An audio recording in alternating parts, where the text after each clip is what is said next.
Mga kababayan, isang napakagandang balita.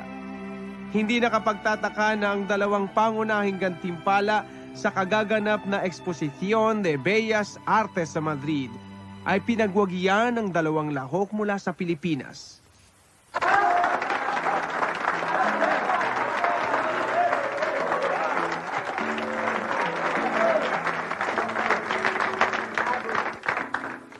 Sa kasaysayan ng mga nasyon ay may mga pangalang kaagad ay simbolo ng tagumpay. Bigkis ng pagmamahal sa pagitan ng mga nasyon. Ang ngalan ni Luna at Hidalgo ay kabilang narito.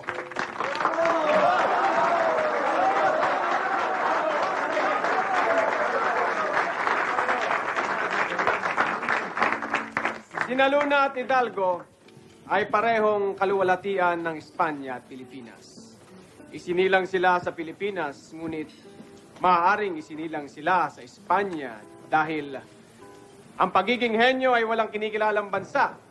Sumisibol ito kahit saan, gaya ng liwanag, gaya ng hangin, ang patrimonya ng lahat, cosmopolitan na gaya ng kalawakan, gaya ng buhay, gaya ng Diyos. Salud! Salud!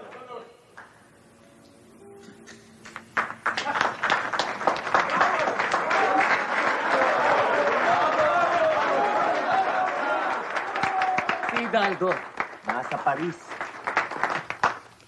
Ang panahon ng patriarka sa Pilipinas ay pawala na.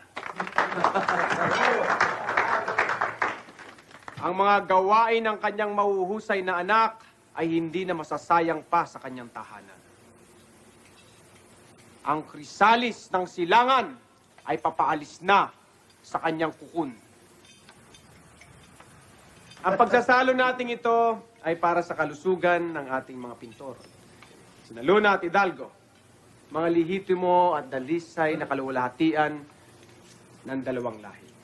Ipinagdarasal natin sila, gayon din ang mga kabataang Pilipino. Mabuhay! Sagradong pag-asa ng ating lupang tinubuan, nang sa gayoy matularan nila ang mahalagang halimbawa ng ating inang bayan. Mapagbigay, mapagmalasakit sa kanyang mga lalawigan. Na siyang magpapatupad sa di kalaunan ng mga pagbabago na matagal na niyang pinag-iisipan. Ang taniman ay handa na at ang lupa ay hindi baog. Mabuhay ang Pilipinas!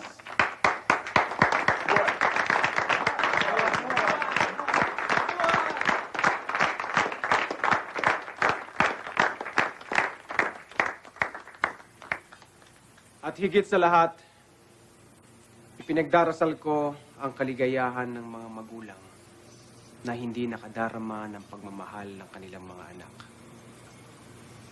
Nasa malalayong lugar, nagsasakripisyo para sa kapakanan ng lahat na matamis na konsolasyon na kapos sa bukang liwayway ng buhay. Mabuhay!